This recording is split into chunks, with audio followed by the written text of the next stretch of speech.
संत गाडगे महाराज अध्यासन आणि करवीर साहित्य परिषदेतर्फे चौकटीच्या बाहेरला प्रथम क्रमांक. शिवाजी विद्यापीठात मान्यवरांच्या हस्ते प्रणिता शिपूरकर यांचा सन्मान. फेब्रुवारी 2025 मध्ये गडिंग्लज इथं झाला होता कथासंग्रहाचा प्रकाशन सोहळा.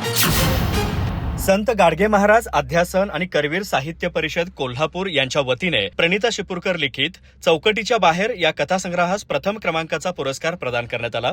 शिवाजी विद्यापीठ कोल्हापूर येथे बुधवारी 18 फेब्रुवारी रोजी झालेल्या कार्यक्रमात रयत शिक्षण संस्थेचे अध्यक्ष डॉक्टर ए.बी. शेख, संत गाडगे महाराज अध्यासनाचे अध्यक्ष S.N. पाटील आणि करवीर साहित्य परिषदेच्या अध्यक्षा डॉक्टर सरोज बिडकर यांच्या हस्ते प्रणिता शिपूरकर यांना सन्मानपूर्वक पुरस्कार प्रदान करण्यात आला.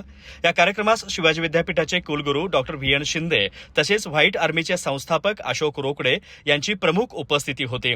मान्यवरांच्या उपस्थितीत हा सोहळा उत्साहात संपन्न झाला.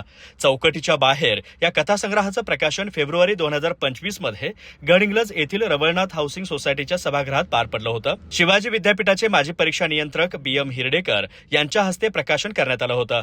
या कार्यक्रमास गोकुळ संचालिका अंजनीताई रेडेकर, अरुणा जाधव तसेच वाचनकट्टा संस्थेचे संस्थापक अध्यक्ष आणि चौकटीच्या बाहेर या कथासंग्रहाचे प्रकाशक युवराज कदम उपस्थित होते. प्रणिता शिपूरकर यांच्या साहित्यकृतीला मिळालेला हा पुरस्कार त्यांच्या लेखन शैलीची आणि आशयघन कथाशक्तीची पावती मानली जात असून साहित्य क्षेत्रातून त्यांचं अभिनंदन करण्यात येत आहे. अधिक माहिती आणि ताज्या घडामोडींसाठी आजच आमचे चॅनल सबस्क्राईब करा.